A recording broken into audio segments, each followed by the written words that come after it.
Recording start हो गई ना? Yes sir. देखो बेटा, अगला क्वेश्चन है आपका 35। आपसे कह रहा है कि इलेक्ट्रिकल रेसिस्टिविटीज दी गई हैं। जैसे लास्ट वाले क्वेश्चन में भी कई सारी इलेक्ट्रिकल रेसिस्टिविटीज हमें दी गई थी, तो हमसे बहुत सारी चीजें पूछता था। वैसे ही हमसे यहाँ पर भी पूछ रहा है कि इस अगर हम बात करें क्वेश्चन में, तो जो कंडक्टर्स दिए गए हैं, 4 कंडक्टर्स की बात करी गई है। एक है आपके पास ए, बी, सी और डी। तो आपसे कह रहा है कि इन चारों कंडक्टर्स में से कौन सा ऐसा कंडक्टर है जो कि गुड कंडक्टर है, कौन सा रेसिस्टर है, कौन सा इंसुलेटर और कौन सा सेमीकंडक्टर है। ठीक है, ये सारी की सारी बातें कही गई हैं। तो देखिए, हमने एक चीज पहले ही करी हुई है कि रेसिस्टिविटी का मतलब है एक तरह से रेसिस्टेंस, मानते हो? तो जिस भी मटेरियल का रेसिस्टेंस सबसे कम होगा बेटा, रेसिस्टेंस जो सबसे कम है, तो मतलब कम होने का मतलब कि करंट जो है उससे पास हो जाएगी या करंट बिल्कुल भी पास नहीं होगी? मुझे बताइए। सर पास हो जाएगी। पास हो जाएगी। पास हो जाएगी। तो अगर करंट पास हो जाएगी तो वो इंसुलेटर हुआ या फिर वो जो है एक बहुत बेस्ट कंडक्टर हुआ? सर कंडक्टर हुआ। बेस्ट कंडक्टर हुआ। ये बात मानते हो सारे बच्चे आप लोग, है ना? तो जब बेटा Yes, बेस्ट कंडक्टर हुआ तो इसका मतलब क्या है? इसका मतलब ये है कि रेसिस्टेंस या रेसिस्टिविटी बहुत क्या हो जाए, कम हो जाए, तभी तो गुड कंडक्टर होगा। तो अब आप देखो, इन सभी में सबसे कम रेसिस्टिविटी किसकी है? अगर आप देखो तो ये दोनों पावर तो पॉजिटिव है, ये पावर 3 है, पावर 10 है, तो ये दोनों तो आंसर हो नहीं सकते। लेकिन अगर हम बात करें तो यहाँ पे 10 की पावर -8 है और यहाँ पे 10 की पावर -8 है। लेकिन क्योंकि दोनों की पावर -8 है तो अभी हम कंफ्यूज हैं कि कौन इसमें ज्यादा छोटा है। तो हमने इनके बाकी को देख लिया। यहाँ बेटा 110 लिखा है, यहाँ पे सिर्फ 10 लिखा है। तो अब आप बताओ, फर्स्ट नंबर ज्यादा छोटा हुआ कि थर्ड नंबर ज्यादा छोटा हुआ? Third C. बताइए। थर्ड। थर्ड। तो थर्ड वाला अगर ज्यादा छोटा है बेटा तो हमारा आंसर वही तो होगा। ठीक है, तो वो क्या हो गया, हमारा गुड कंडक्टर हो गया। अब इसके बाद देखो, अब उसने आपसे क्या बोला? उसने ये बोला है कि the electrical resistivities of 4 material are given, which material is good conductor. तो ये तो हो गया। अब कह रहा है कि रेसिस्टर, तो रेसिस्टर के बारे में आपसे पूछा जा रहा है। तो बेटा रेसिस्टर जो है इसमें से कौन सा होगा वो आपसे कह रहा है। तो यहाँ पे रेसिस्टर, हालांकि एज सच कोई क्राइटेरिया नहीं दिया गया यहाँ पर। चलो एक काम ये करते हैं, रेसिस्टर के बारे में सबसे लास्ट में देखेंगे। ठीक है, आप देखो इंसुलेटर की बात हो रही है। तो इंसुलेटर का मतलब क्या हो गया? जिसका जो रेसिस्टेंस है वो क्या हो, ज्यादा हो कि कम हो? इंसुलेटर का मतलब क्या हुआ? ज्यादा। है ना भाई? इंसुलेटर का मतलब हो गया कि रेसिस्टेंस जो है वो बहुत ज्यादा है, करंट फ्लो नहीं कर पा रही। तो बेटा अगर आप देखो तो इन सभी में जो सबसे ज्यादा है वो कौन है? वो बी ही तो है। इन चारों में भाई सबसे ज्यादा बी है ना, तो बी हमारा आंसर हो गया। तो इसलिए बी क्या है? बी में रेसिस्टेंस इतना ज्यादा है कि करंट फ्लो नहीं कर सकती। करंट फ्लो नहीं कर सकती तो मतलब क्या हुआ? इंसुलेटर हुआ। तो ये दोनों तो आपको क्लियर है मेरे ख्याल से। अब आगे क्या था? सेमीकंडक्टर। अच्छा, सेमीकंडक्टर क्या होता है बेटा? सेमीकंडक्टर वो होते हैं जिनकी रेंज ठीक ठाक होती है रेसिस्टिविटी की, मतलब ना तो बहुत कम हो ना तो बहुत ज्यादा हो। तो हमें अगर हम बात करें तो बेटा अगर आप ध्यान से देखो तो ये जो ऑप्शन नंबर आपको दिख रहा होगा सी, सॉरी सी नहीं, ऑप्शन नंबर अगर आप देखो B, sorry option number A की बात कर रहे हैं और ऑप्शन नंबर हम डी की बात कर रहे हैं। इन दोनों को ध्यान से देखो। ठीक है, ए और डी। तो अगर आप ए और डी को ध्यान से देखोगे तो ए में देखो रेसिस्टिविटी बहुत ज्यादा कम है और डी की बात करोगे तो रेसिस्टिविटी ठीक ठाक है। तो सेमीकंडक्टर के लिए कंडीशन क्या होनी चाहिए? रेसिस्टिविटी ठीक ठाक या एकदम कम? सर ठीक ठाक होना। ठीक ठाक हो, वही तो होगी भाई। सेमीकंडक्टर का मतलब क्या होगा कि करंट फ्लो भी कर जाए और रेसिस्टेंस भी उसके अंदर हो थोड़ा बहुत। तो इसलिए हमारा आंसर क्या होगा सेमीकंडक्टर के लिए, लास्ट वाला। तो अब एक ही तो बचा जो रेसिस्टर होगा, वो ऑप्शन नंबर ए है। ठीक है, तो ऐसे एलिमिनेट करके आप अपना आंसर कर सकते थे। उम्मीद करता हूँ क्लियर हुआ होगा।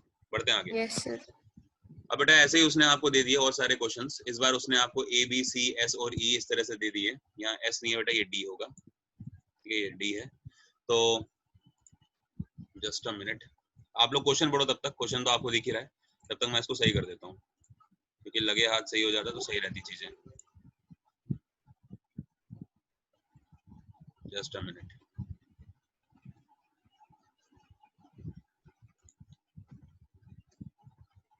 ठीक है, ABCDE हो गया। चलिए करिए प्लीज। आपसे कह रहा है कि 5 आपको रेसिस्टिविटी प्रोवाइड करी गई हैं और इन पांचों रेसिस्टिविटी के अंदर उसने आपसे क्या बोला कि आपको सेम चीजें बतानी है कि which substance is the best conductor of electricity, यानी कि इलेक्ट्रिसिटी का बेस्ट कंडक्टर। तो बेस्ट कंडक्टर वही है जिसका रेसिस्टेंस क्या हो, कम से कम हो। रेसिस्टेंस बहुत कम हो, वही तो होगा अच्छा कंडक्टर। तो बताओ इन सभी में सबसे कम रेसिस्टेंस किसका है? अगर आप ध्यान से देखें तो सबकी पावर बेटा 10 की पावर -8 है। तो सबसे कम देख लो कौन है? बोलो सर E 1.7 सर E 1.70 तो आंसर क्या हो जाएगा हमारा, ठीक है, E यानी कि 1.70 कर लेंगे आराम से। आसना देवांगना बेटा कैमरा ऑन नहीं करे आपने, अर्चिता आपका भी कैमरा ऑफ है, पीटीएम हुई थी भूल जाते हैं आप लोग, ठीक है। तो बेटा ये कर लोगे, ऑप्शन नंबर ई होगा आपका, ठीक है। आगे बढ़ते हैं, देखो कहता है which one is the better conductor, A और सी, आपसे कह रहा है ए और सी में बस ये बता दो बेटर कंडक्टर कौन है। देखो बेटा बेटर कंडक्टर वो होता है जिसमें करंट अच्छे से फ्लो कर जाए, वही तो बेटर कंडक्टर है। तो अब करंट अगर अच्छे से फ्लो हो रहा है तो ए और सी में ये देख लो कि भाई किसका रेसिस्टेंस कम है, तो जिसका रेसिस्टेंस कम होगा वो एक अच्छा कंडक्टर होगा। तो ए और सी में ऑब्जर्व करो कि कौन है कम, C सर तो C आंसर क्या हो जाएगा, सी वाला। कर लेंगे, तो ए और सी में जो गुड कंडक्टर है वो सी है, तो आपका आंसर हो जाएगा सी वाला। क्लियर है, और आगे चलते हैं। आपसे कहता है कि which substance would you advise to be used for making heating elements of electric irons. बेटा हीटिंग अगर आपको हीटिंग एलिमेंट्स बनाने हैं तो ध्यान ये रखना होता है आपको हीटिंग एलिमेंट्स में कि रेसिस्टेंस हीटिंग का क्या हो, बहुत ज्यादा हो। अगर ज्यादा होगा तो करंट कम से कम फ्लो करेगा, ठीक है, ताकि मेल्टिंग की जो प्रॉब्लम है वो हीटिंग एलिमेंट्स में ना आ पाए। तो ये कुछ चीजें होती हैं। अब अगर आप ध्यान से देखो कि अगर हमें मेल्टिंग नहीं करानी, अगर हमें मेल्टिंग नहीं करानी तो मेल्टिंग ना कराने के लिए हम क्या चाहेंगे कि हमारा रेसिस्टेंस है वो थोड़ा ठीक ठाक हो। तो अगर आप देखो तो सबसे ज्यादा जो रेसिस्टेंस है वो किस में आ रहा है, वो ऑप्शन नंबर बी में मिल रहा है। क्यों, क्योंकि देखो अगर रेसिस्टेंस आपने कम कर दिया इलेक्ट्रिक एलिमेंट्स का भी, तो एलिमेंट्स में करंट हो जाएगी ज्यादा क्योंकि रेसिस्टेंस कम है। तो करंट ज्यादा होने की वजह से तार आपका पिघल भी सकता है, जो एलिमेंट आपका वो क्या हो सकता है, मेल्ट हो सकता है। तो मेल्टिंग ना हो इसलिए क्या जरूरी है, इसलिए बेटा ये जरूरी है कि आप वहां पे क्या कर दें, उस मटेरियल को यूज करें जो कि रेसिस्टेंस जिसका ठीक ठाक है। समझ में आ रहा है, तो आंसर कौन सा करोगे, ऑप्शन नंबर बी करोगे। क्लियर, बोलो Yes yes sir. sir तो बी है बेटा, ठीक है। ऐसा क्यों होता है, देख लो heating elements of electric iron because the resistivity of B is the highest. तो हमें हाईएस्ट क्यों चाहिए, ताकि हमारा जो एलिमेंट है बेटा वो मेल्ट ना कर जाए। इसके बाद देखो ऑप्शन नंबर डी की बात करते हैं। अब उसने बोला कि which two substances should be used for making electrical wires. बेटा वायर के लिए क्या यूज करेंगे, वायर के लिए हमारी कंडीशन क्या होनी चाहिए कि रेसिस्टेंस ज्यादा से ज्यादा हो या रेसिस्टेंस कम से कम हो। बेटा कम से कम हो, कम से क्योंकि कम। अगर रेसिस्टेंस अगर कम होगा तो करंट ज्यादा फ्लो करेगी ना भाई, वायर में तो हमें करंट ज्यादा फ्लो करानी है। तो अब आप देखो सबसे कम किस में है, ई में, तो एक आंसर तो आपका ई होगा। और ई के बाद थोड़ा ज्यादा किस में आ रहा है, सी में आ रहा A है, तो ई के बाद B आपका C आंसर सी नंबर होगा। ठीक है, कर लेंगे। तो ये बोर्ड के पूछे गए क्वेश्चन है, उम्मीद करता हूँ कि आपको ये भी समझ में आ गए होंगे। ठीक है, चलो आगे। Give the law of combination of resistance. ठीक है, आपको पता है कि law of combination of resistance क्या होता है, ये क्वेश्चन पूछा गया क्वेश्चन है। तो आप जानते हो कि जब भी होगा तो इंडिविजुअल जो रेसिस्टेंस होते हैं अगर आप उनको ऐड कर दोगे या सीरीज में कनेक्ट कर दोगे तो वही एक्चुअली में लॉ ऑफ कॉम्बिनेशन है। याद है, R equivalent equals to R1 plus R2 plus R3 and so on up to n times R, Rn मतलब। ठीक है, so the law of combination of resistance in series states that the combined resistance of any number of resistance that are connected in series is equal to the individual resistance। इसका मतलब क्या कह रहा है कि अगर कई सारे रेसिस्टेंस जो हैं वो सीरीज में अगर जोड़ दिए गए हैं तो ऐसी कंडीशन में उन सभी का जो एक ओवरऑल रेसिस्टेंस होगा वो किसके बराबर होगा, ये एक आर इक्विवेलेंट के बराबर होगा। मैं फिर से पढ़ रहा हूँ, सुनो। states that the combined resistance of any number of resistance, अगर कुछ भी कितने भी number of resistance एक साथ जोड़ दिए जाएं and they are connected in series, और अगर हम उसको किस में कनेक्ट कर दें बेटा, सीरीज में कनेक्ट कर दें, so is equal to the individual resistance, तो वो एक individual resistance यानी कि R equivalent के बराबर हो जाएगा। Am I clear to all of you? yes sir Yes sir. ठीक है, अब एग्जाम्पल के तौर पे एक क्वेश्चन इसने आपको यहाँ पे देने की कोशिश भी करी है। कहता है कि 0.2 ओम्स की अगर बात करी जाए तो ऐसे बेटा 5 रेसिस्टेंस है। ठीक है, 5 रेसिस्टेंस, तो कहता है कि उनका रिजल्टेड रेसिस्टेंस क्या होगा अगर उन सभी को किस में जोड़ दिया जाए, सीरीज में जोड़ दिया जाए। तो आप देखिए आर इक्विवेलेंट बराबर क्या होता है, R1 plus R2 plus R3 plus R4 plus R5। क्योंकि 5 है तो 5 लिख दिए, कल को 7 होते तो यहाँ पे R6 प्लस R7 और कर देते, है ना। तो सबको जब आप जोड़ोगे तो आपका आंसर क्या होगा, 0.2 सब जोड़ के 1 ओम्स। क्लियर है, Yes sir. Yes yes sir.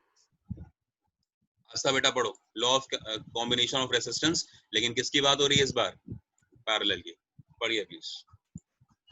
According to the law of combination of resistance in parallel, the reciprocal of combined resistance of a number of resistances connected in parallel is equal to the sum of reciprocals of all the individual resistances.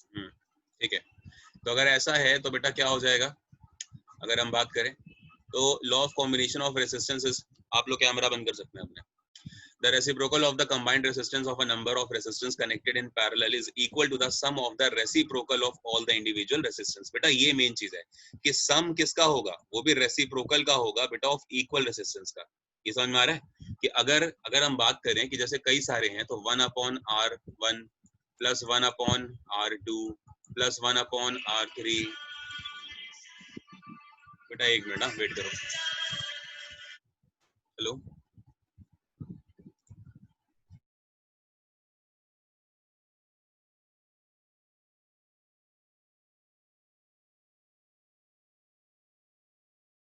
आवाज आ रही है बेटा?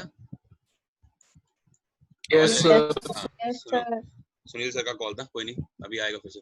देखो equal to the sum of reciprocal. बेटा देखो पहली बात तो ये सब जगह प्लस लगा तो सम तो हो ही रहा है, और हम किसकी बात कर रहे हैं, हम रेसिप्रोकल की बात कर रहे हैं, यानी कि 1/R1 1/R2 1/R3। तो ये क्या है, ये सब रेसिप्रोकल ही तो है इंडिविजुअल के, समझ में आ रहा है? तो ये सारे के सारे जो रेसिप्रोकल है उनका जो सम होगा that will be equal to individual resistance, तो वो इस इक्विवेलेंट के बराबर होगा, यानी कि 1/R इक्विवेलेंट के। यही बेटा क्या होता है, यही आपका एक कॉम्बिनेशन है पैरेलल का। समझ में आ रहा है? ये क्वेश्चंस बेटा बनते हैं, पूछे गए क्वेश्चंस है ये सारे। क्लियर?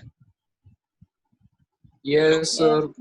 ठीक है। अब ऐसा ही क्वेश्चन उसने आपको दे दिया कि भाई 3 ओम्स के 3 रेसिस्टेंस हैं लेकिन इस बार पैरेलल में है, तो कोई दिक्कत नहीं है भाई। जब 1/R इक्विवेलेंट निकाल रहे होंगे तो क्या हो जाएगा, 1/3 प्लस 1/3 प्लस 1/3। जब सॉल्व करोगे तो भाई एलसीएम तो 3 ही आना, ऊपर भी 3 हो जाएगा, 3 से 3 कैंसिल होके 1, तो आर का आंसर क्या हो गया, 1 ओम्स। ठीक है। एक चीज मैं आपको बताता हूँ, ये तो आपको आता है, इसमें कोई मैंने आपको नई चीज नहीं बताई, लेकिन नई चीज थोड़ा सा बताता हूँ कि नई चीज क्या होती है, उसको देखो बेटा। अगर आप बात करोगे नई चीज के लिए कि अगर कभी भी मेरे पास रेसिस्टेंस सेम है, याद रखो अगर रेसिस्टेंस बेटा मेरे पास क्या है, सेम है, और सेम होने के बावजूद अगर मैं पैरेलल में उनको लगा रहा हूँ, मैं किस में लगा रहा हूँ, पैरेलल में, तो मुझे मैटर नहीं करता मेरे पास एक रेसिस्टेंस हो, मेरे पास 2 हो या मेरे पास 4 हो, मैटर नहीं करता। ऐसी कंडीशन में बेटा आप ध्यान रखेंगे कि आपका जो आंसर होगा वो क्या होगा, वो थोड़ा सा आप उसको प्रिटेंड कर सकते हो पहले से ही, मतलब सॉरी पहले से ही आप उसको क्या कहते हैं, ऑब्जर्व कर सकते हो एक तरह से की है। जैसे एग्जांपल के तौर पर समझाता हूँ कि अगर मेरे पास 2 ओम का रेसिस्टेंस है, ठीक है, और ऐसे ही मेरे पास 2 ओम का एक और रेसिस्टेंस है। अब आप देखो क्योंकि मेरे पास जो रेसिस्टेंस है वो 2 ओम है, और मेरे पास यहाँ पे भी रेसिस्टेंस कितने हैं, 2 हैं, तो अगर 2 ओम के 2 रेसिस्टेंस है तो मेरा आंसर क्या होगा, हमेशा 1 होगा।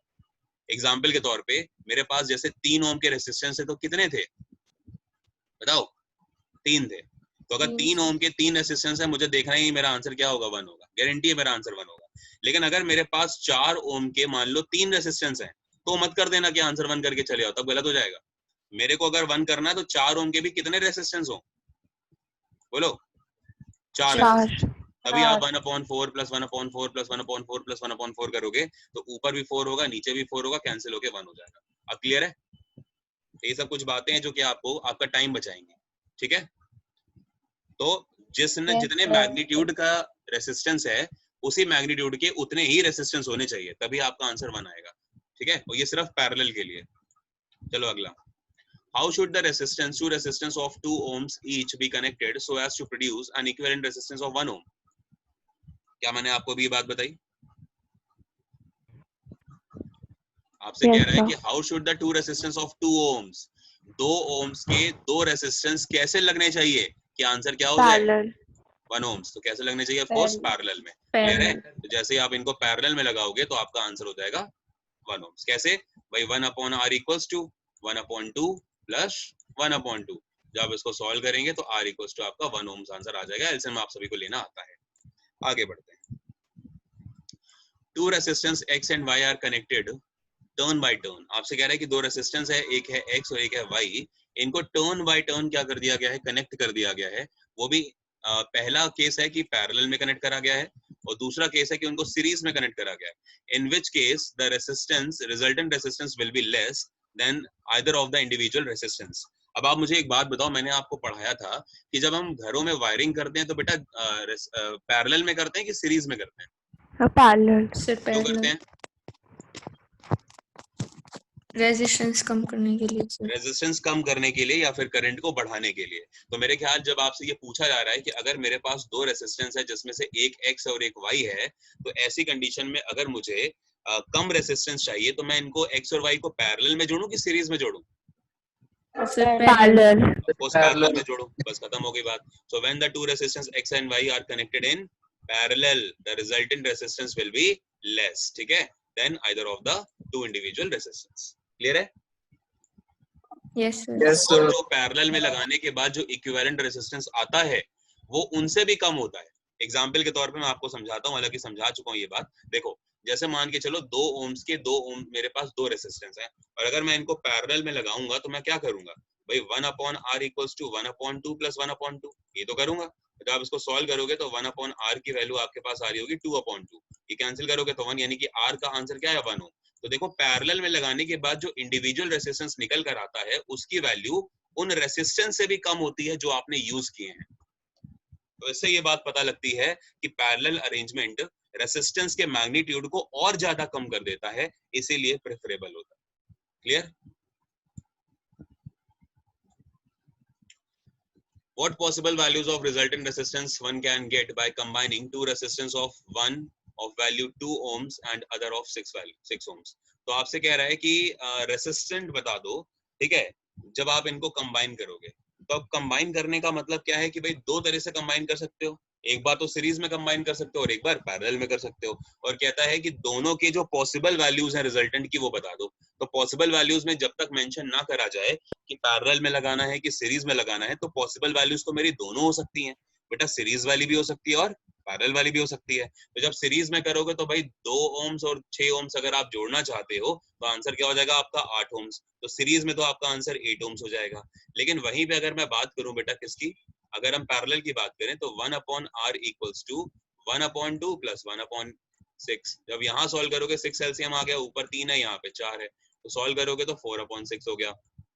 अब 1/r की वैल्यू 4/6 अगर, तो r की वैल्यू क्या होगी 6/4. बेटा सॉल्व कर लो, 1.5 ओम्स. तो 1.5 ओम्स बेटा ये पैरेलल की हो जाएगी. क्लियर? तो एक में पैरेलल में 1.5 ओम और इस वाले में 8 ओम्स. अब आप देखो, ये चीज मैं आपको सिखाना चाह रहा था बेटा, एक रेसिस्टेंस 2 ओम का था, एक रेसिस्टेंस 6 ओम्स का था, लेकिन जब आपने पैरेलल में जोड़ा तो पैरेलल का जो आंसर आया वो 1.5 ओम आया, यानी कि इससे भी कम और इससे भी कम. इसीलिए पैरेलल में जोड़ना ज्यादा सही रहता है. Clear? Yes, sir. Show how you would connect two 4 ohm resistance to produce a combined resistance of 2 ohms and 8 ohms. कहता है कि 4 ओम के आपके पास रेसिस्टेंस हैं, ठीक है, तो आप इन रेसिस्टर्स को कैसे कनेक्ट करोगे कि भैया 2 ओम का रेसिस्टेंस आ जाए कि 8 ओम का आ जाए. और आपके पास जो 4 ओम के रेसिस्टेंस है ये सिर्फ कितने हैं, 2 हैं. तो ऑब्वियस ही बात है, आप जानते हो कि जब 2 रेसिस्टेंस हैं तो 4 और 4 को जब जोड़ दोगे तो कितना हो जाएगा 8 ओम्स. यानी कि इन दोनों को अगर आप सीरीज में जोड़ोगे तभी 8 ओम्स आने वाला है. तो ये तो आपको पहले से क्लियर है. अच्छा, अब जब 2 रेसिस्टेंस हैं, पहले में 8 हो गया, तो अब एक ही ऑप्शन बचा आपके पास पैरेलल. तो पैरेलल में ही तो जोड़ोगे तभी तो ये बनेगा 2 ओम्स का रेसिस्टेंस. तो बस पैरेलल में जोड़ देना, यानी कि 1/r इक्वल्स टू 1/4 प्लस 1/4. 4 ओम के 2 रेसिस्टेंस हैं, तो पैरेलल में जोड़ोगे तो 2 ओम रेसिस्टेंस आ जाएगा, और अगर सीरीज में जोड़ोगे तो 8 ओम्स आ जाएगा. क्या ये बात क्लियर है? Yes, sir. आगे, which of the following resistance arrangement A और B has a lower combined resistance? ठीक है, आपसे कहता है बताइए कि किसका जो combined resistance है वो lower है, ऑप्शन नंबर A का कि ऑप्शन नंबर B का. ऐसे करेंगे ध्रुव, बताइए बेटा, आपके पास 2 हैं, दोनों में से आपसे पूछ रहा है कि किसका combined resistance कम है. Sir, B का. B का कैसे? तो क्योंकि वो पैरेलल में लगी हुई ना. ऑब्वियस ही बात है, हालांकि मुझे लग रहा है यहाँ पे कुछ मिसिंग है, यहाँ पे एटलीस्ट कुछ ना कुछ ओम्स की वैल्यू होनी चाहिए थी. ठीक है, यार कोई बात नहीं, देख लेते हैं अभी आंसर में. तो बेटा ये पैरेलल में लगा है, तो ऑब्वियस ही बात है पैरेलल वाले का रेजिस्टेंस क्या होगा, हमेशा कम होगा, सिंपल सी बात है. तो अगर पैरेलल में कम है तो ऑप्शन नंबर बी तो हमारा होगा. बोलो, हालांकि मैं आपको एक बार देख के बता देता हूँ. देखो, जब आपने पैरेलल में ऑप्शन नंबर बी वाले में लगाया है तो एक था 100 ओम्स, सॉरी एक था 10 ओम्स, एक था 1000 ओम. ये देखो, एक 10 ओम्स था, एक 1000 ओम था. जब आपने इसको सॉल्व करा तो फाइनली निकालने के बाद पूरा सॉल्व करने पे आर की वैल्यू आती है 9.9 ओम्स. तो therefore the arrangement B has a lower combined resistance. तो यहाँ पे बेटा शायद आई गेस एक मिसप्रिंटिंग है, यहाँ पे 10 ओम्स होना चाहिए. ठीक है, तो जैसे ही आप यहाँ 10 ओम्स करोगे तो देखो ये तो 10 ओम्स का है और इस पूरे को सॉल्व करने पे 9.9 ओम्स निकला. तो अब बताइए कम किसका है, बी का ना, तो इसलिए बी का आंसर हो जाएगा। ठीक है, तो यहाँ 10 ohms नहीं लिखा, मैं यहाँ 10 ohms लिख दूंगा, कोई नहीं, अब ये अभी तो लिख नहीं सकता मैं, बाद में लिख दूंगा। चलो आगे। A wire that has resistance R is cut into two equal pieces. The two parts are joined in parallel. What is the resistance of the combinations? बताइए बेटा। एक है उस वायर, उसको दो पार्ट्स में तोड़ दिया गया, आपसे कहता है बताओ कि उसका रेसिस्टेंस क्या हो जाएगा। कोई सॉल्व कर सकता है इसको? स्मृति बताओ बेटा कैसे सॉल्व होगा, बोलो। और ये देख लेना कि चीटिंग मत करना, बिकॉज अगर चीटिंग करोगे तो मुझे पता तो लग ही जाएगा। तो मैंने तो देखो सब हटा दिया है, वैसे अगर आप आंसर देख भी चुके तो कोई बात नहीं। बोलो स्मृति कैसे होगा बेटा। सर एक वायर है जो मतलब अगर वो दो पीस में कट कर दी गई है तो दोनों पीस का रेजिस्टेंस R/2 हो जाएगा। अच्छा, और फिर वो पैरेलल में कनेक्ट करी गई है तो 1/R equivalent is equal to उनका फिर वो रेजिस्टेंस पुट कर देंगे सर हम। बिल्कुल सही है। 1/R/2 sir. ये कैसे हुआ? अच्छा R/2 कैसे हुआ, बस वो बता दो। क्योंकि सर एक वायर थी उसको दो पीस में कट करा था इसलिए अगर मान लो 3 में रेजिस्टेंस का करें तो? हाफ हो गया R/3 सर। हमारा सभी बच्चों को, अगर मान के चलो बेटा, अगर ये Yes, sir. 10 मीटर की अगर एक वायर है, अगर मैं इसके यहाँ पर 3 हिस्से कर दूं, चलो 3 नहीं, मैं इसके 2 हिस्से या चलो 4 कर देता हूँ, 4 हिस्से मैंने इसके कर दिए, तो ईच जो हिस्सा है वो कितने का होगा? वो 2.5 का होगा, मानते हो? ये सब कैसे पता लगा? बिकॉज 10 को हमने 4 से डिवाइड कर दिया, तो ये कैंसिल हो गया, हमारे पास 2.5 सारे आ गए। ऐसे ही जब R रेसिस्टेंस की वायर थी, तो जब उसके 2 हिस्से करोगे तो बेटा जैसे ये R/2 नहीं हो जाएगा, ठीक है ना? जैसे मान के चलो ये पूरा अगर 10 था, 10 के अगर आप 2 हिस्से करते तो ये 5 हो जाता ना। ये 5 कैसे करा? 10 को 2 से डिवाइड करके। ऐसे ये रेसिस्टेंस भी R/2 कैसे हुआ? 2 से डिवाइड करके। बस अब आपके जो ओवरऑल रेसिस्टेंस है वो R/2 और R/2 है। जैसे आप सॉल्व करोगे तो आपको आपका आंसर मिल जाएगा यहाँ पर R = R/4। क्लियर? बहुत बढ़िया स्मृति, अच्छी बात है। अगला देखो, अब ये करेगा कौन? इसे करेंगे अर्चिता। अर्चिता बेटा कैमरा ऑन करें और क्वेश्चन नंबर 11 को सॉल्व करें। Yes, sir. जी बेटा बोलो। या चलो अर्चिता से नहीं करवाते, ये नीलांश करेंगे। आप कर लो बेटा अर्चिता, कोई नहीं। नीलांश बेटा आप बताओ। चलो आपसे कह रहा है कि कैलकुलेट करना है कॉम्बिनेशन के रेसिस्टेंस को, बताइए। पहले वाले को सॉल्व करें, सभी बच्चे सॉल्व करें, मुझे बताएं क्या क्या आंसर्स आ रहे हैं।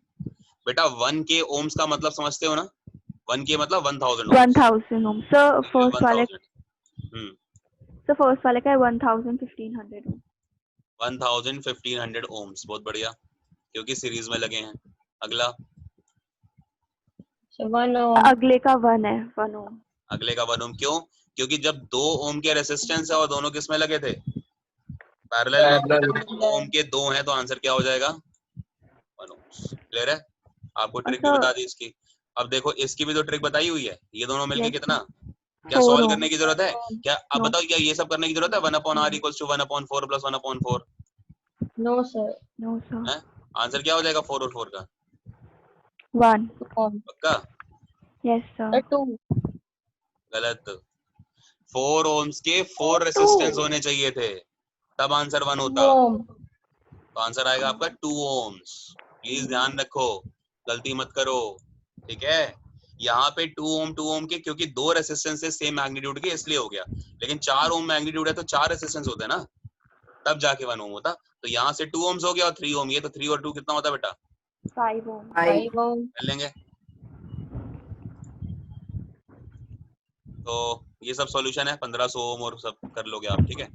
आगे इस क्वेश्चन को सॉल्व करा जाए, शाबाश।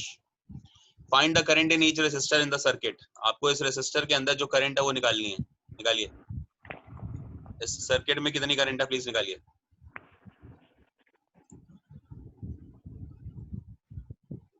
कैमरा ऑन करो सारे, come on, turn your cameras on everyone.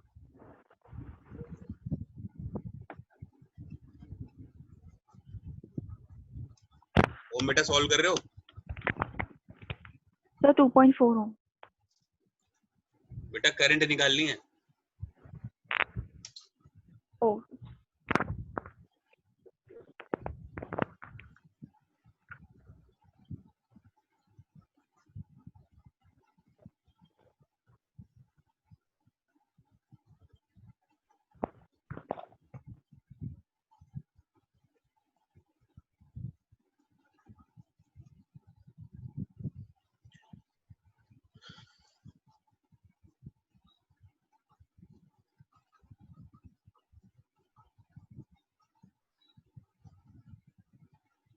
यश बेटा क्या आंसर आया?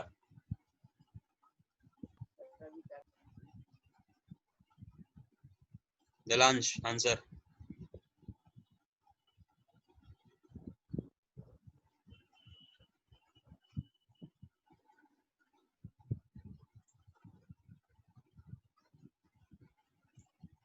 किसने आंसर निकाल लिया प्लीज बताओ।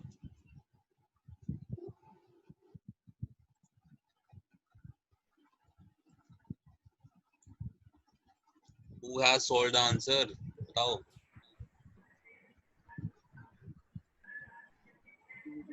सर 6 ओम वाले रेजिस्टर 4 एम और 4 ओम का 6 ओवरऑल करंट पूछी एम्पेयर। गई है स्मृति। सर R1 का ओवरऑल 4 एम। हाँ बेटा नीलांश।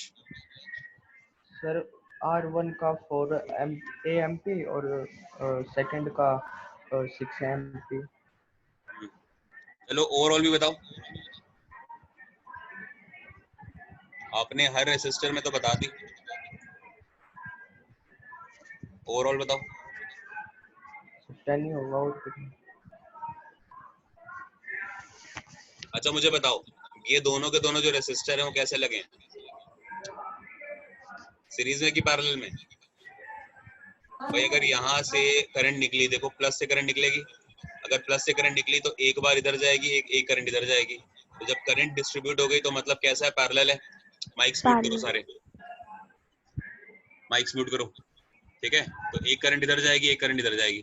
दिलांश म्यूट करो बेटा, सर सारे लोग म्यूट करेंगे, कहीं से पता नहीं किसी के घर से ना डिस्टर्बेंस है।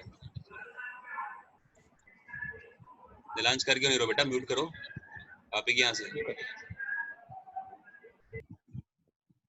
तो जब 6 ओम है और यहाँ पे 4 ओम्स है तो आप जानते हो कि भाई जब इस पूरे को सॉल्व करेंगे तो यहाँ से करंट निकल आएगा।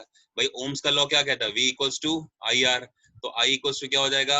V बाई आर, यानी कि V कितनी है? 24 और R कितनी है? 6। तो सॉल्व करा तो 4 ओम्स, यानी कि इस वाले के अंदर जो करंट आ रही है वो 4 ओम्स आ रही है, 4 एम्पियर सॉरी 4 एम्पियर आ रही है, ठीक है? करंट आ रही है। और यहाँ सॉल्व करोगे तो बेटा इसको 4 से डिवाइड कर दोगे तो 6 एम्पियर, यानी कि यहाँ जो करंट आ रही है वो 6 एम्पियर की आ रही है। अब अगर मान लो ओवरऑल हमसे पूछे तो ओवरऑल पूछ सकता है क्या? वैसे तो ओवरऑल पूछ नहीं सकता। क्यों नहीं पूछ सकता? बिकॉज करंट अलग होनी जरूरी है पैरेलल में, ठीक है? लेकिन अगर फिर भी आपसे कहता है तो आप क्या करोगे? 6 ओम और 4 ओम्स की अगर आप बात करो तो इन दोनों का ओवरऑल रेजिस्टेंस निकाल लो। तो इन दोनों का ओवरऑल रेजिस्टेंस कैसे निकलेगा? पैरेलल में लगा के, है ना? और आप जानते हो कि पैरेलल में कैसे लगाया जाता है बेटा? सभी लोग जानते हैं पैरेलल में लगाने का तरीका क्या है? 1/r equals to 1/6 plus 1/4। जब आप इसको सॉल्व करेंगे तो यहाँ 12 आ जाएगा, यहाँ 2 आ जाएगा, यहाँ 3 आ जाएगा, ठीक है? और 1/r इक्वल्स टू ये, तो r के आंसर हो रहा होगा 12/5 ओम्स, ठीक है? 12/5 ओम्स ये ओवरऑल रेजिस्टेंस निकला। हालांकि वो आपसे ओवरऑल पूछेगा नहीं, लेकिन अगर पूछ दे तब के लिए है ये। तो r की वैल्यू 12/5 आ चुकी है। अब आप जानते हैं v equals to I R होता है। बस आपको ये क्या नाम है, v भी पता है, आपको r भी पता है। 12/5 सॉल्व करेंगे तो आपको i निकल जाएगी, लेकिन आपसे पूछेगा नहीं। क्यों? क्योंकि पैरेलल में करंट डिस्ट्रीब्यूट होना जरूरी है। कर लेंगे? तो 4 एम्पियर और 6 एम्पियर अलग अलग पूछी गई थी तो शायद आपने कर लिया होगा। आगे चलिए। Explain with diagrams what is meant by the series combination and parallel combination of the resistance, in which case the resultant resistance is less and more than either of the individual cases. अब आप बताइए, अगर कभी आप diagram आपको बनाना पड़ जाए, representation करनी पड़ जाए, तो कम किस में मिलेगा आपको? सीरीज की पैरेलल? मोर किस में होगा? सीरीज। कर लेंगे। सीरीज कॉम्बिनेशन क्या होता है अभी आप पढ़ के आए हो यार, है ना? इसमें जो होता है रेसिस्टेंस वो यूजुअली क्या होता है? ज्यादा होता है then either of the individual resistance, ठीक है? ऐसा क्यों? क्योंकि भाई अगर मान के चलो 2 ओम्स का एक रेसिस्टेंस है, 3 ओम का एक रेसिस्टेंस है, सीरीज में लगाओगे तो ओवरऑल रेसिस्टेंस क्या बनेगा? 5 ओम्स। तो ये देखो इन दोनों से ज्यादा ही तो है। तो सीरीज में जो ओवरऑल रेसिस्टेंस निकल कर आता है वो इंडिविजुअल रेसिस्टेंस से ज्यादा निकल कर आता है, लेकिन पैरेलल में जो इक्विवेलेंट रेसिस्टेंस निकल कर आता है वो बच्चों इंडिविजुअल से कम निकल कर आता है, ठीक है? तो वही बात बोली जा रही है, कर लेंगे आप आराम से। आगे ये देख लो R1 R2 R3 ये रिप्रेजेंटेशन है सीरीज में, ठीक है? ऐसे ही पैरेलल का बेटा, पैरेलल कॉम्बिनेशन भी आप बहुत बेहतर से जानते हो, पूरा का पूरा आपको लॉ भी आता है पैरेलल का, ठीक है? ये पैरेलल है, R1 R2 R3 तीनों पैरेलल में लगा दिए गए हैं, ठीक है? अच्छा मैंने आपके ग्रुप में कल एक PDF भेजी थी इलेक्ट्रिसिटी की, जो एकदम न्यू वाली पीडीएफ है, देखी थी आप लोगों ने? बोलिए, have you seen that PDF which I have sent on your groups? चलो करो उसको। एक बैटरी है 9 वोल्ट की जिसको कनेक्ट करा जा रहा है सीरीज में with resistors of this and this, how much current would flow through the 12 ohm resistance? अब क्वेश्चन आ गया थोड़ा सा बेहतर, ठीक है? अब इस बेहतर क्वेश्चन को करने का प्रयास करें, चलिए सॉल्व करिए फटाफट। बैटरी में जो सोर्स है वो 9 वोल्ट की है, ठीक है? और आपके पास जो रेसिस्टेंस है वो इतने सारे हैं, इतने सारे मतलब करीब करीब आपके पास 5 रेसिस्टर्स हैं, और वो जो है सारे के सारे किसमें हैं? बैटरी जो है उसको सीरीज में भी कनेक्ट करा गया। ये भी आपसे बोला जा रहा है, आपसे कहता है बताओ कितनी करंट फ्लो करेगी 12 ओम रेसिस्टर से। सॉल्व कीजिए प्लीज। क्वेश्चन बस आपको ना डराने के लिए दिया गया, अगर आप सारे रेसिस्टेंस को देखें तो आप शायद समझ जाएंगे कि किसकी बात हो रही है। सॉल्व कीजिए प्लीज। और सभी लोग कैमरा ऑन करें।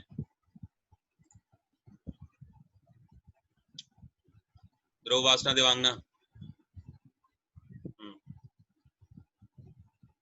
कुसुम जी कैमरा ऑन कीजिए प्लीज।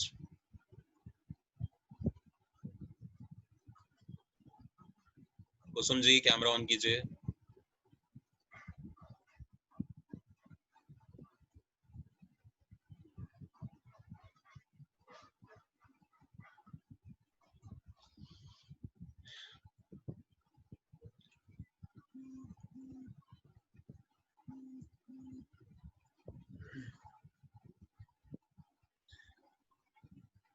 ध्यान से करना बेटा, ठीक है?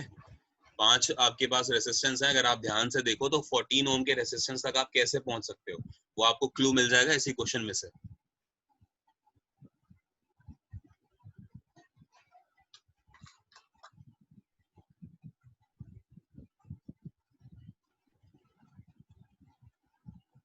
बोलो बेटा नीलांश, क्या आंसर आया? 0.67 एम्पियर। 0.67 एम्पियर। Yes sir. एक आंसर आ गया।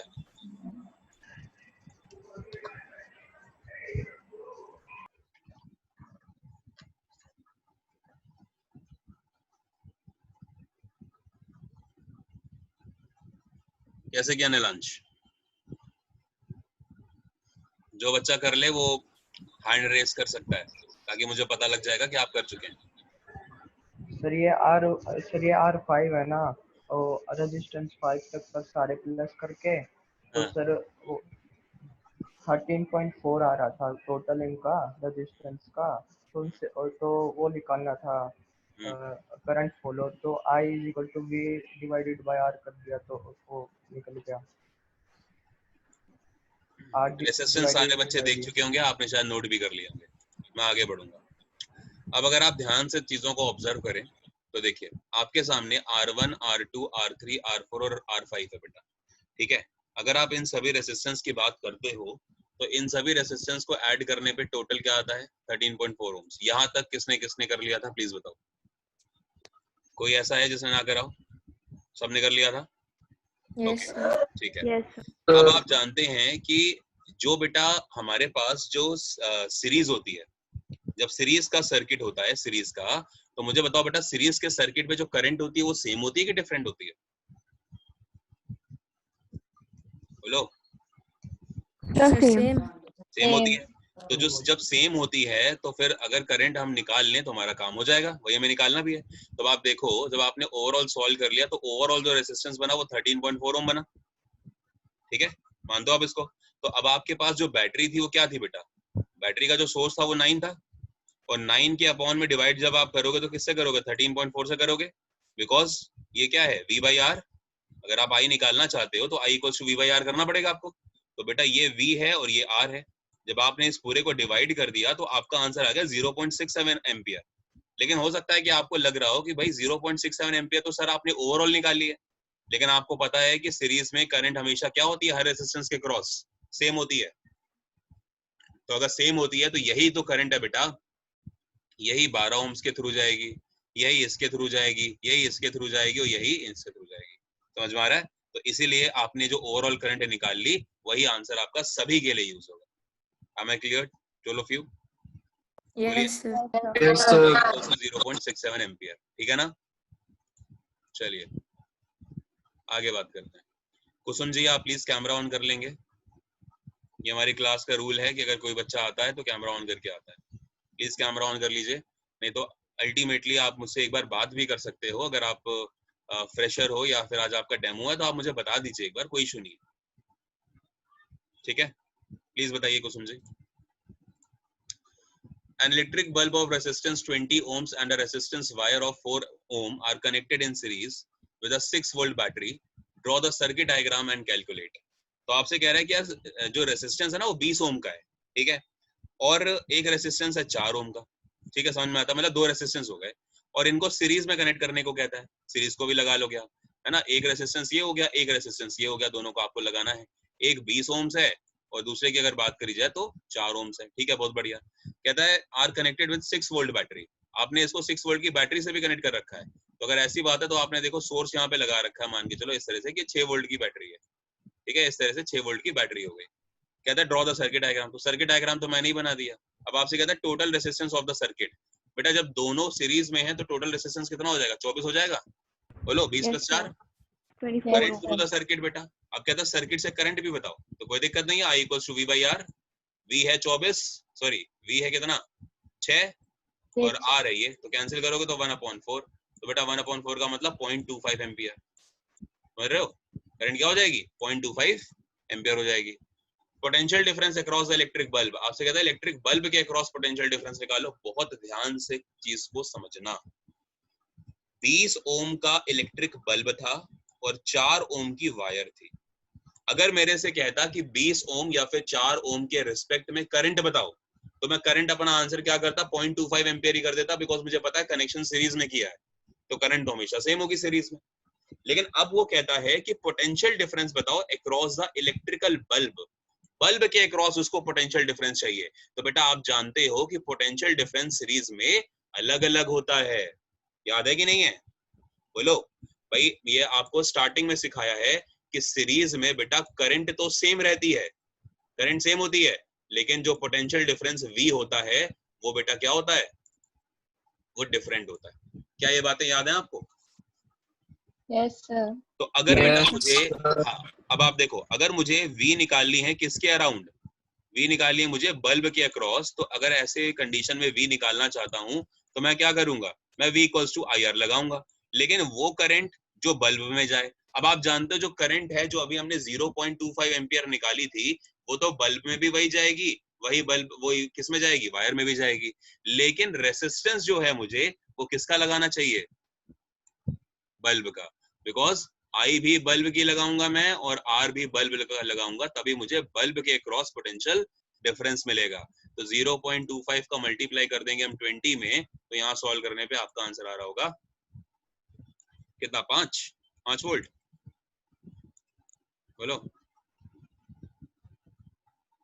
मल्टीप्लाई करा लेते ना इससे, 5 ही आना चाहिए मेरे ख्याल ना, हाँ 5 आएगा, ठीक है, तो 5 वोल्ट हो गया। अब ऐसे उसने बोला कि रेसिस्टेंस वायर के थ्रू निकाल लो, तो कोई दिक्कत नहीं है। वायर के थ्रू अगर आप निकालना चाहते हैं पोटेंशियल डिफरेंस, तो जो पोटेंशियल डिफरेंस वायर के क्रॉस है, W के क्रॉस है, वो कैसे निकलेगा भाई, करंट जो वायर में जा रही है और जो रेसिस्टेंस है वायर का, उसी तो निकलेगा V = IR से। तो जो वायर का करंट है बेटा वो तो वही रहने वाली जो सेम थी, जो कि 0.25 ही रहेगी। लेकिन जब हम बात करेंगे रेसिस्टेंस की, तो रेसिस्टेंस वायर का कितना है, आई गेस 4 ओम था, 4 ओम है। तो बेटा यहाँ पे क्या कर दोगे, 4 ओम्स। तो आप जब सॉल्व करोगे तो यहाँ पे बेटा आपका आंसर 1 वोल्ट आ रहा होगा, ठीक है। तो 1 वोल्ट का पोटेंशियल डिफरेंस है किसके अक्रॉस, वायर के अक्रॉस। हालांकि आप इसको अगर चाहो तो आप ऐसे सॉल्व कर सकते हो, लेकिन नहीं तो अगर आप ये नहीं करना तो ऐसे कर लो कि यार जब ओवरऑल बैटरी जो थी वो 6 वोल्ट की थी, तो 6 वोल्ट की बैटरी में से जब 5 वोल्ट आपने दे दिया किसको, बताइए, बल्ब को, तो यार एक ही तो वोल्ट बचा, तो वो 1 वोल्ट किस में यूज हो रहा होगा, बोलो, वायर में। क्लियर है, yes, sir. Yes, sir. say yes if I'm clear, ठीक है, बच्चों क्लियर हो रहा है, okay. Yes sir. Yes, sir. चलिए आगे बढ़ते हैं। तो ये देख लीजिए आपको डायग्राम बोला गया था, तो ये बल्ब है तो 20 ओम्स का, ये 4 ओम की वायर का रेसिस्टेंस है, 6 वोल्ट की बैटरी लगा दी गई है, ठीक है, 2 सेल लगा दिए गए 3-3 वोल्ट के, और सेल्स का जो कॉम्बिनेशन होता है that is known as battery, ये आपको पता है। बेटा पूरा का पूरा सोल्यूशन कर दिया गया। देखो करंट आ रही थी 0.25 एम्पियर, पहले वाला रेसिस्टेंस आ रहा था 24 एम्पियर, 24 ओम सॉरी, और जब इसको सॉल्व कर लिया आपने तो आपको यहाँ से भी मिल गया, देखो 5 वोल्ट की बैटरी, और 5 वोल्ट का मतलब पोटेंशियल डिफरेंस, और 1 वोल्ट का पोटेंशियल डिफरेंस आपको मिल गया वायर के क्रॉस, ठीक है, क्लियर है। चलिए आगे बढ़ते हैं। तो Kusum ji please, this is the last time I am requesting you, kindly turn your camera on, because इसके बाद मैं आपको क्लास से रिमूव करूंगा, तो फिर अगर आप डेमो भी ले रहे हो तो फिर वो चीज गलत हो जाएगी, because this is the I guess 4th time I am telling you, लेकिन उसके बाद भी आप रिस्पॉन्स नहीं कर रहे हो, तो कहीं ना कहीं ये सामने वाले बंदे की डिग्निटी के अगेंस्ट होता है, ठीक है। सारे बच्चे कैमरा ऑन करके क्लास में पढ़ते हैं, अगर आपका डेमो भी है तो आप कर सकते हो, बिकॉज इस क्वेश्चन के बाद मैं आपको रिमूव कर दूंगा अगर आपने मेरे से बात नहीं करी या फिर आपने मुझे नहीं बताया कि आप किस तरह से हमसे जुड़े हो, ठीक है। तो ये चीज लास्ट वार्निंग है आपके लिए। अगर आप किसी पेरेंट्स भी हैं किसी बच्चे के तो भी आप मुझे बता सकते हो, नो इश्यूज, बट प्लीज बात कीजिए, वो जरूरी है। चलिए 3 resistors are connected as shown. बेटा 3 रेसिस्टेंस की बात हो रही है जो कि कनेक्ट करे जा रहे हैं, लेकिन हमसे बोला गया है कि वो तीनों के तीनों जो रेसिस्टेंस कनेक्ट करे गए हैं वो आप डायग्राम को देख के पता कर लो कि कैसे कनेक्टेड है। समझ में आ रहा है? उसके बारे में तो हमें बताया नहीं गया था। देखो डायग्राम में 3 रेसिस्टेंस, लेकिन though the resistance 5 ohm, a current of 1 ampere is flowing. आपसे कह रहा है कि जो 5 ओम का रेसिस्टेंस आप देख रहे हो इसमें 1 एम्पीयर की करंट फ्लो करती है। तो बहुत अच्छी बात है, ये बात तो हम समझ गए कि चलो 1 एम्पीयर की करंट आ रही है, लेकिन ये 1 ओम की जो 1 एम्पीयर की जो करंट है जो कि 5 ओम रेसिस्टेंस से निकल गई, लेकिन यहाँ पर इस पॉइंट पर आते ही अब ये करंट जो है वो यहाँ पर भी जाएगी और यहाँ पर भी जाएगी, तो अब करंट जो है वो डिफरेंट हो जाएगी, बिकॉज ये दोनों जो आप देख रहे हो बेटा, ये दोनों कैसे लगे हुए हैं, ये दोनों आपके पैरेलल में लगे हुए हैं। तो पैरेलल में आपको पता है कि करंट जो होती है वो डिफरेंट होती है।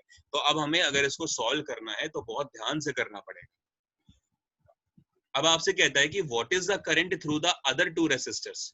इससे पूछा है आपसे कि अदर जो 2 रेसिस्टर्स हैं उसमें करंट कितनी कितनी होगी। सॉल्व करें प्लीज सारे बच्चे, यानी कि 10 ओम में क्या करंट है और 15 ओम में क्या करंट है वो आपसे पूछ रहा है।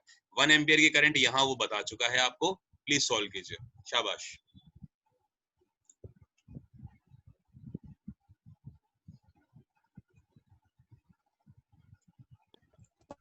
अब थोड़े से क्वेश्चंस का लेवल बढ़ेगा, आगे आने वाली क्लासेस में हम एनसीईआरटी के कुछ एग्जाम्पलर्स भी देखेंगे, क्योंकि वो एग्जाम्पलर्स भी आपके लिए इंपॉर्टेंट है कहीं ना कहीं, ठीक है। हालांकि वो एग्जाम्पलर्स अभी इंक्लूड नहीं है इसके अंदर, वो मैं कर दूंगा बाद में।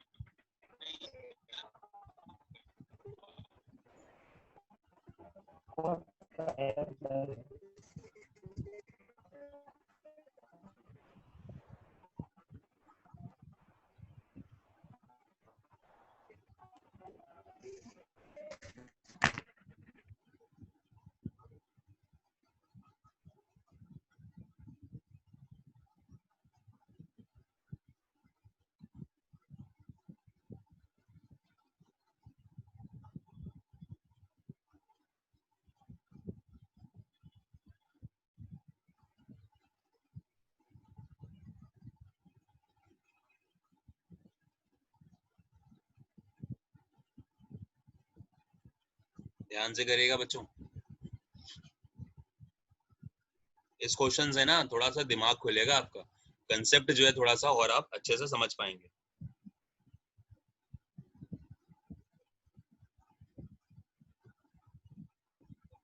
और फाइनली हम लोग आई गेस आज लगभग 300 स्लाइड्स अपनी इलेक्ट्रिसिटी की कंप्लीट कर लेंगे, यानी कि लगभग 300 क्वेश्चंस कंप्लीट कर लेंगे।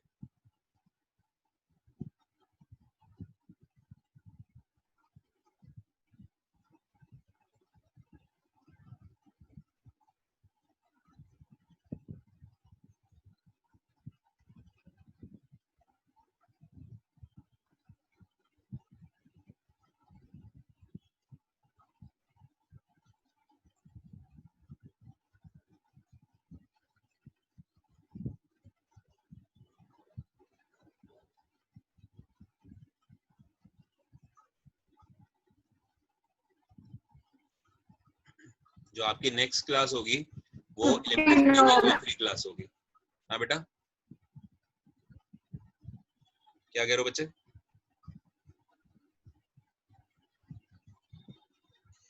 एक चीज मैं आप लोगों को बताना चाहूंगा, प्लीज ध्यान से सुनिए। जो आपकी नेक्स्ट क्लास है वो आपकी इलेक्ट्रिसिटी की आखिरी क्लास है, ठीक है। और उस आखिरी क्लास में बहुत अच्छे न्यूमेरिकल्स हैं, प्लीज ध्यान से आपको करना है, और कोई भी बच्चा छुट्टी नहीं कर सकता, ठीक है। बहुत प्यारे प्यारे क्वेश्चंस होंगे अगली वाली क्लास में, याद रखिएगा, ठीक है। और अगली वाली क्लास में ही आपका पूरा का पूरा टॉपिक खत्म करने की कोशिश करूंगा मैं, ठीक है। ध्यान रखिएगा इस बात को। हाँ जी, क्या आंसर्स आए प्लीज बताइए।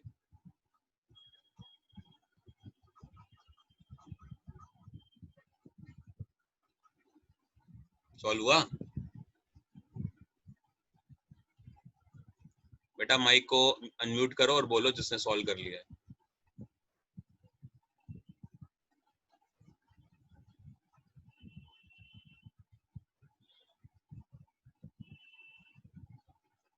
I'm waiting. Hurry up.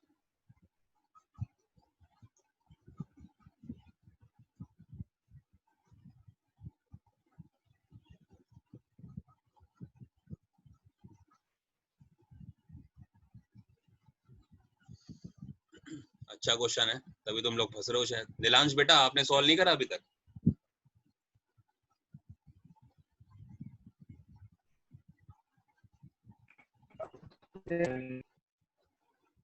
अच्छा, चलो देखते हैं, बाकी लोग तो करो अभी।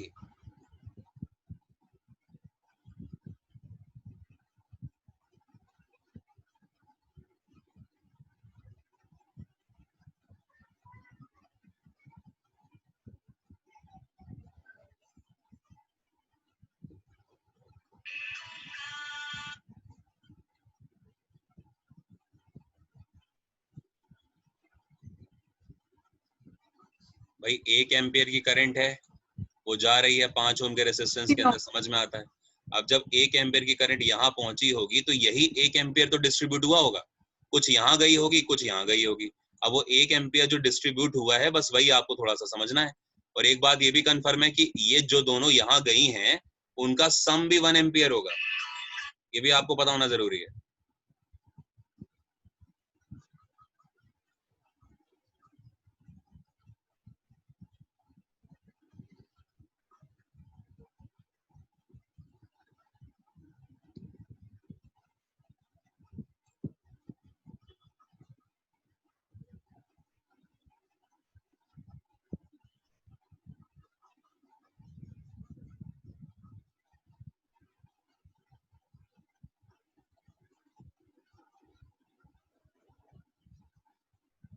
ध्रुव आंसर।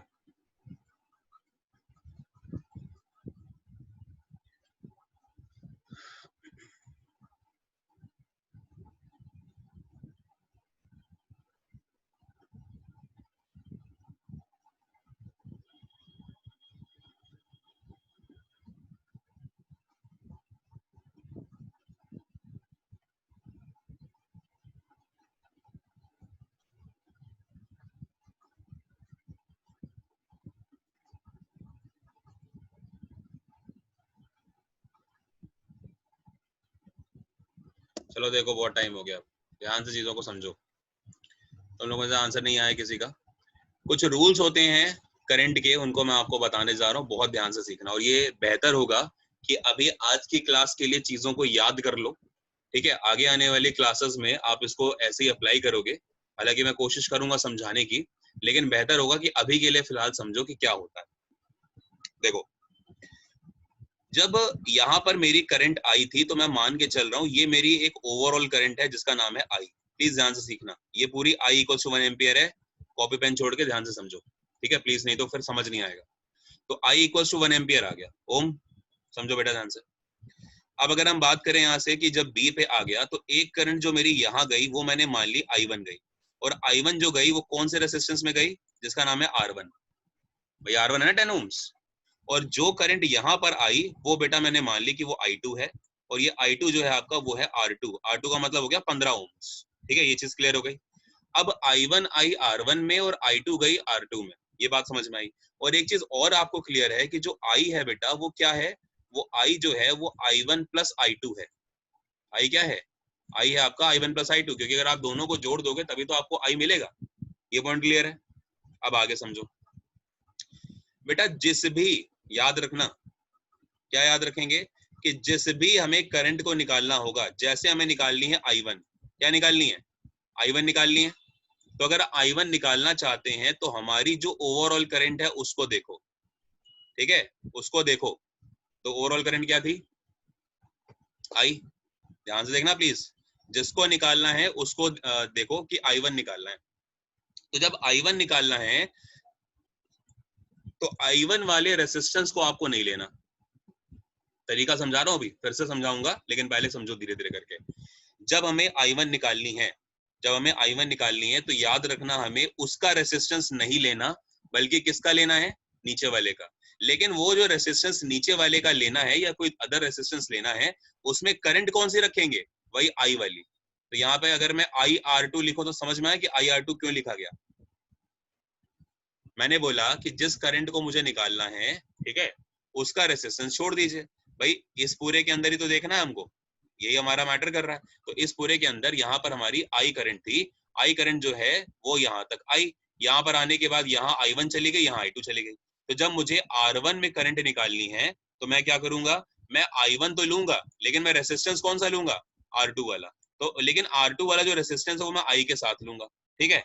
और इसी के साथ साथ मैं क्या करूंगा? इसी के साथ साथ जो ओवरऑल रेसिस्टेंस थे R1 और R2 वो मैं नीचे उनसे डिवाइड कर दूंगा, ठीक है। तो ये एक याद रखो, ये एक तरह का फॉर्मूला बन जाता है बेटा, ठीक है। ये कैसे आया मैं आपको अच्छे से समझाऊंगा कि आया कैसे था, लेकिन फिलहाल के लिए क्या समझना है कि जिस भी रेसिस्टेंस में करंट निकालनी है, ठीक है, उस रेसिस्टेंस को नहीं लिखोगे बल्कि दूसरे वाला रेसिस्टेंस लिखा जाएगा, ठीक है।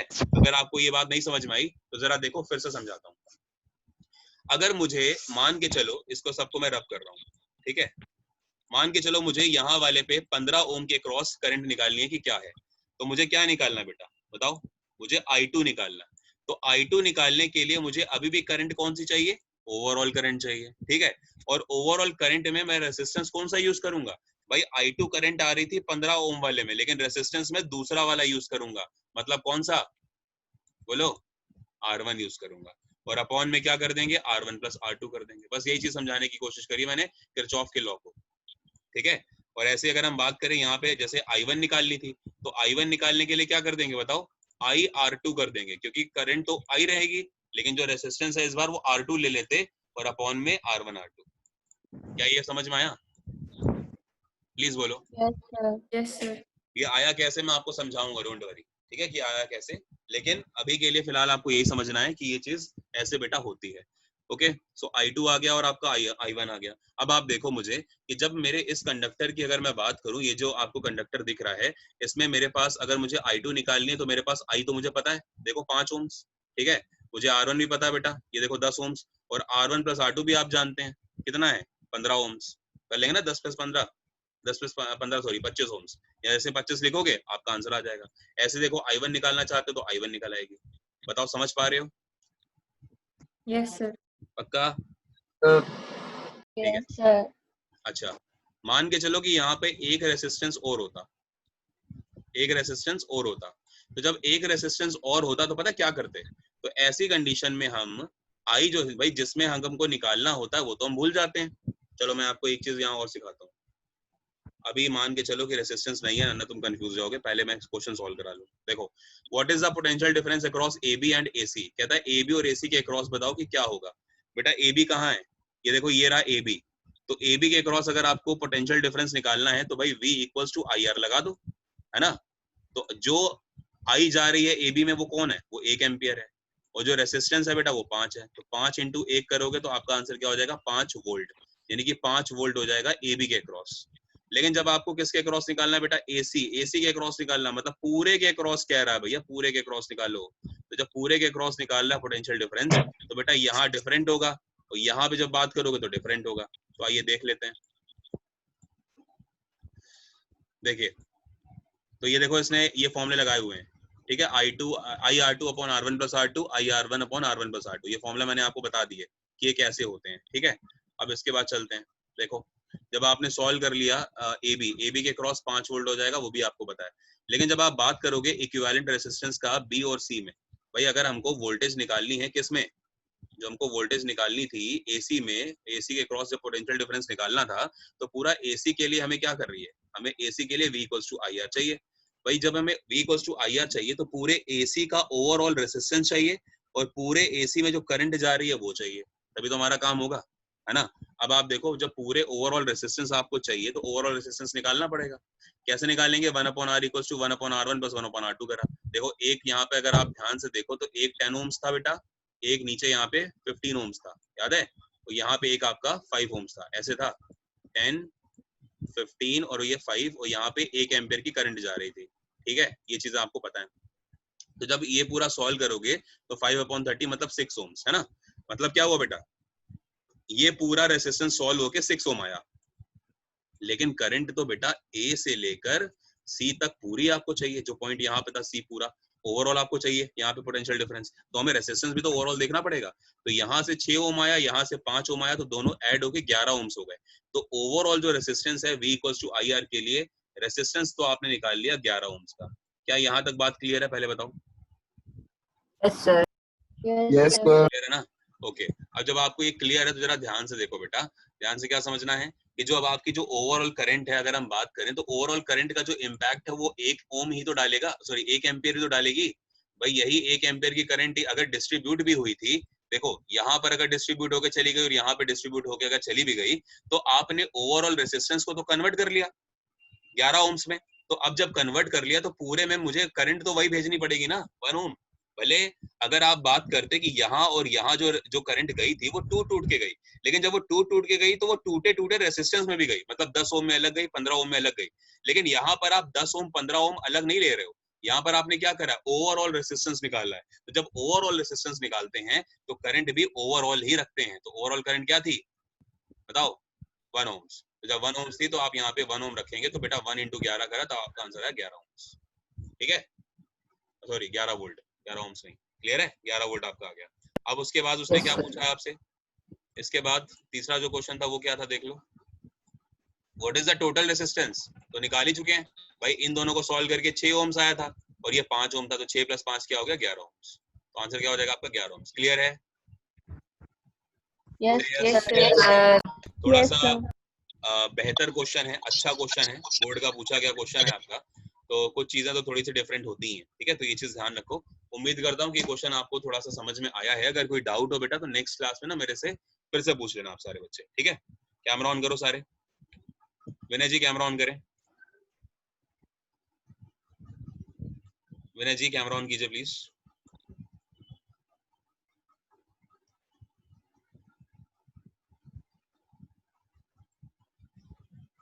चलिए, तो उम्मीद करता हूँ कि क्लियर हुआ होगा बेटा। अब एक थोड़ा सा रिक्वेस्ट है आप सभी से कि आप सभी के पास क्लास 10th की जो इलेक्ट्रिसिटी की पीडीएफ है वो पहुंच चुकी है, ठीक है।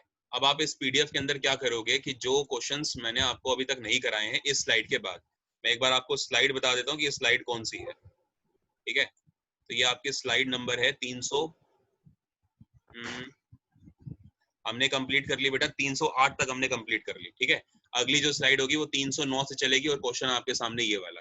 तो 309 से हम शुरू करेंगे अगली वाली स्लाइड को, और हमारे पास जो स्लाइड्स हैं कवर करने के लिए वो हैं तो बहुत ज्यादा, लेकिन मैं कोशिश करूंगा कि मैं आपको खींच के अच्छा खासा ले जाऊं, ठीक है। वैसे मुझे लगता है कि जितनी स्लाइड्स हमारे पास, नहीं यार बहुत ज्यादा है, लगभग 100 स्लाइड अभी और बचती हैं, 401 है ना, तो 100 स्लाइड्स लगभग और हैं। इसका मतलब ये हुआ कि लगभग शायद 2 क्लासेस अभी आपकी इलेक्ट्रिसिटी पे और जाने वाली है, ठीक है। और अब याद रखिएगा कि अब मेन क्वेश्चंस आएंगे, तो ये दोनों मेन क्वेश्चंस जो हैं दोनों क्लासेस के आपके वो अच्छे आपको पढ़ने होंगे, और उन्हीं से आपके बोर्ड में क्वेश्चंस जो है बने हुए हैं। और अभी तक आप सब कुछ पढ़ के ही आए हो यार, हर तरह के क्वेश्चंस हमने देखे हैं, लेकिन इतना करने के बाद अब आप इलेक्ट्रिसिटी में कॉन्फिडेंस फील कर सकते हो। और आपको उम्मीद करूंगा कि आप लोग प्रैक्टिस भी कर रहे हो, जैसे कई सारे पेरेंट्स ने बोला था कि पढ़ते नहीं है, घर में नहीं पढ़ते। जैसे ध्रुव की मदर ने भी बोला कि ध्रुव दिन भर जो है नहीं पढ़ता है, और देखो ध्रुव ने एकदम से कैमरा भी ऑफ कर लिया क्योंकि अब ध्रुव की बात हो रही है। तो ध्रुव की मदर यही कह रही थी कि आपकी जब क्लासेस होती हैं तब तो आ जाते हैं, या सर की जब क्लास होती है इंग्लिश की या साइंस की मैथ की तब आ जाते हैं, लेकिन घर में नहीं पढ़ते वैसे। तो क्योंकि ये बात हुई थी तो उम्मीद करूंगा कि आप लोग ऐसा नहीं कर रहे होंगे, है ना। आस्था आप पढ़ते हो इसके अलावा? Yes, sir. अच्छा, कितने घंटे पढ़ लेते हो बेटा?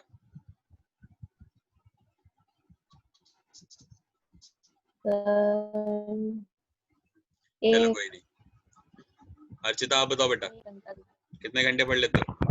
यस सर, सर 2 घंटे तो पढ़ ही ले। 2 घंटे apart from classes? Yes sir, क्योंकि सर हमारे टेस्ट चल रहे हैं ना स्कूल में। हाँ, चलो कोई नहीं, लेकिन थोड़ा सा और बढ़ाओ इसको टेस्ट के बाद, ठीक है बेटा। चलिए, थैंक यू क्लास, उम्मीद करता हूँ आपको सेशन अच्छा लगा। अब कल आपकी साइंस की क्लास नहीं है, कल 9th ही है बेटा, ठीक है। इस वीक में आप क्लासेस प्लीज टाइम टेबल के हिसाब से देख के अपना काम करें, ठीक है।